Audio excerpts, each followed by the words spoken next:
Well, everyone, it's time for a little experiment that we did here at the office, and unfortunately, this is not a small experiment in any way, shape, or form. There's literally tens of thousands of results that went into this video, because what we wanted to know is if you have a previous generation mid-tier system and you're looking at a potential drop-in upgrade of a mid-tier RTX 5060 Ti or a RX 9060 XT, do you have to first spend hundreds upon hundreds of dollars upgrading your entire system in order to get the most from your GPU upgrade? That is what we set out to find. So look, first of all, we're using both of these GPUs in their 16 gigabyte forms, because you know the drill by now. In 2025, you shouldn't be buying an 8 gigabyte GPU, at least not in this performance tier. Those are being paired with processors that go all the way back to the 9600K and the 2600X, a processor we actually left out of the last video, but many people said we needed to add it. And speaking of that last video, you can actually find it right up here. Basically what we did is we tested the RTX 5070 and RX 9070 XT in this exact same scenario with slight variability here and there in some of the tests.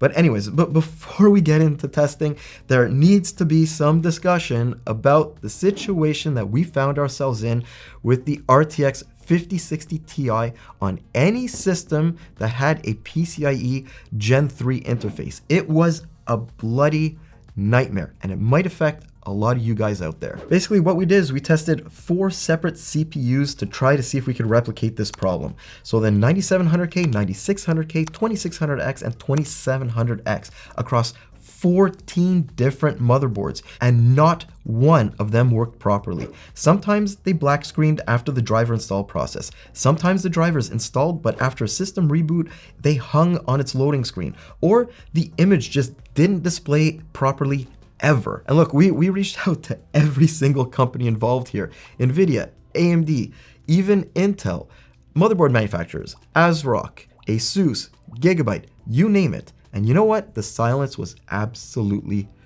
deafening. We did get some responses saying that, yes, we are going to look into it, but unfortunately, those went nowhere. But I think I know what's happening here, because we also got in an RTX 5060, and it had the exact same problems on those older systems.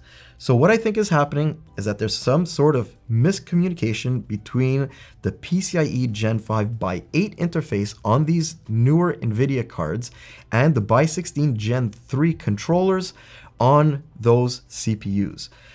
But there was a solution. It seems like NVIDIA realized something was wrong, or our emails hit a nerve, and the problem was fixed in the 577.00 and newer drivers. So if you have bought any RTX 5000 series GPU with a by 8 interface, so that would be the 5050, 5060, 5060 Ti, and you're having problems using it on an older system, upgrade to the newest possible drivers. Anyways, let's get a move on with a quick explanation of the charts.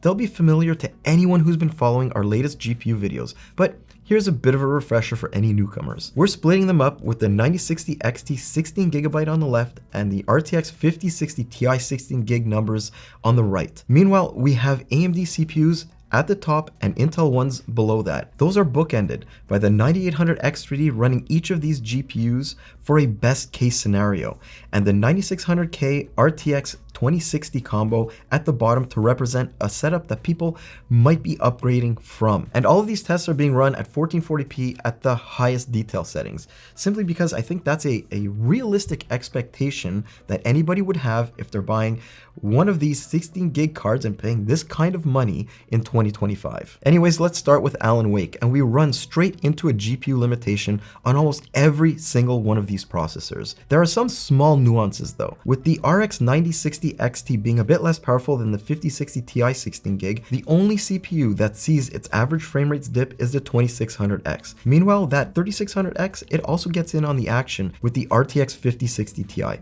On the Intel side, we're looking at most a 5 FPS increase when going from the 9600K to the 265K. Meanwhile, there's a bit more variability in 1% lows, but even then, it's well under 15%, with the only major outlier being the 265K getting an incredibly good result on the 9060 XT. Doom is another game where the 3600X, 2600X, and even the 9600K see a much larger hit to their 1% lows than the other processors, even though their average frame rates stay pretty competitive on both GPUs. Then again, we're seeing an almost doubling of performance when compared to the 2060 Super setup. Meanwhile, in Rainbow Six, it's only the 2600X trailing behind, whereas almost every other processor here gets pretty much 9800X 3D levels of performance. And honestly, that should be good news for everyone, since it makes PC gaming a lot more attainable when you don't have to worry about a whole system upgrade to get the most of a GPU purchase in this price category. We're also seeing the same Alan Wake and Rainbow Six situation here, with every processor except the 2600X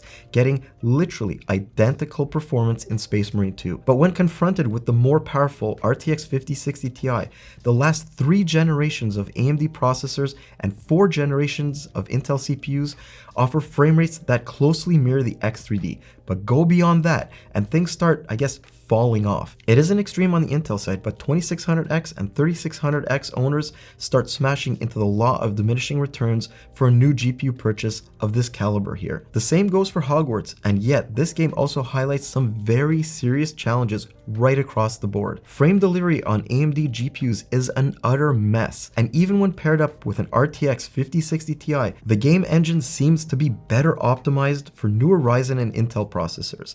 And that's a bit concerning, since a lot of developers have been using UE4 as a foundation for their newest games, and folks with legacy systems might find their CPUs rather than the graphics card are preventing a smooth gameplay experience. Some games also fall into a category where the RX 9060 XT provides a sweet spot of price and performance almost universally, with every processor getting roughly the same frame rates, whereas there's a bit more deviation with the RTX 5060 Ti.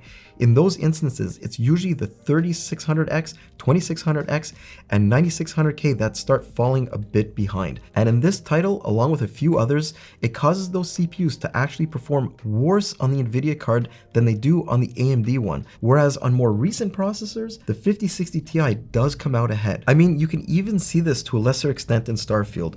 While the 5060 Ti is slightly ahead on the newer platforms, the 9060 XT's 1% lows are a lot more consistent on the 5600X, 3600X, and Intel 10th and 11th gen parts. Even the 9600K gets slightly better averages with the AMD card. Part of that could be NVIDIA's higher driver overhead, or it could be a CPU bottleneck, or it could simply be a combination of both. Of course, there's a ton of GPU limited scenarios too, and those lead to every processor being an almost copy-paste of the next one in line on both GPUs, to the point where they all match a 9800X3D's frame rates on the 9060 XT and are just slightly behind with the 5060 Ti. The only exception is, again, the 2600X. Another thing that needs to be pointed out is just how much of an upgrade someone can get from simply dropping one of these GPUs into their existing system, even one with an RTX 2060 Super, which can still play games at high details with reasonable frame rates. Like if you're still rocking a 9600K and want a 5060 Ti, there's an almost 50% performance uplift. With a 9060 XT, it's a bit less, but still a good step forward, specifically with the 1% lows. Ironically though, in this game, the 2600X's shortcomings come out again. And that situation, it repeats itself again and again, since these GPUs tend to become the limiting factor long before most mid-tier processors start falling off. You can have a 3600X and be essentially guaranteed the same performance as someone with a 9800X 3D. Meanwhile, those upgraders with even older systems who focus their funds towards a drop-in GPU update can sometimes get phenomenal frame rate boosts. Even somebody with a 2600X, though its increases are quite a bit less than everything else. Warhammer, meanwhile, well, it's probably the only outlier here where there are some clear optimizations for current generation Intel processors over everything else we benchmarked. But if we look outside of that, there's a flatlining of performance right across the board, which of course leads to a massive jump in performance versus the older RTX 2060 setup. And CS2, well, it's another game that we absolutely need to focus on a little bit more, because it looks like the RX 9000 series are having a bit of a crash out with heavily GPU limited frame rates on every single CPU we tested, to the point where even the most modern processors don't get any better performance than a 9600K paired up with the RTX 2060 Super. And on the RTX 5060 Ti side that isn't limited by the GPU, that game update was big news for Intel users, with a net positive effect, allowing even a 12th gen CPU to pull ahead of the 9800 X3D. And yes, even the older 9600K to tie the X3D chip. There are also a few games here that absolutely positively need more modern processors to shine, and one of those is Baldur's Gate 3. There are significant frame rate drop-offs when you go below the Ryzen 7000 series and Intel's 12th gen CPUs. You'll also notice that in general, Nvidia seems to have better optimizations for this specific title,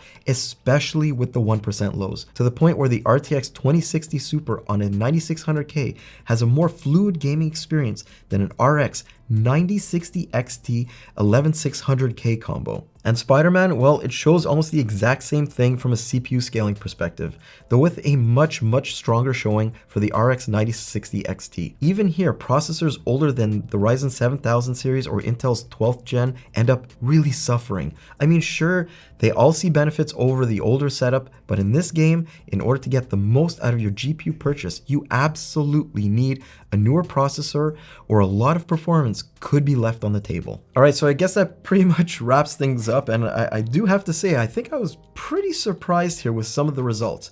Look, we're running mid-tier GPUs at 1440p at the highest possible detail settings, so I thought literally every single title would be in some way GPU limited. But it turns out that there are quite a few games out there that absolutely need that modern processor to really shine. And yet, once the dust settled, a lot of folks with older systems can just breathe a sigh of relief, since every single CPU here benefited in some way from stepping up to an RX 9060 XT or RTX 5060 Ti. Yes, even that 2600X, which I beat on for this whole video, sees 36% and 44% boosts over the older setup on the 9060 XT and 5060 Ti respectively. And yet I have to be very realistic here. It's pretty obvious the 2600X simply hasn't aged anywhere near as gracefully as the 9600K in gaming. If you have one, I would very much recommend grabbing a Ryzen 5000 series processor before upgrading your GPU. Provided you're running a new BIOS, it's a simple drop-in upgrade. Without it, you're just not going to be getting all of the performance your GPU upgrade can offer. The other thing I need to talk about is the 9800 X3D results, because you might be looking at them and you're going to be like, what's the use of that CPU in this scenario? And I agree with you. Yes, when paired up with GPUs of this caliber, a lot of its horsepower just sits around doing nothing. It is completely GPU limited.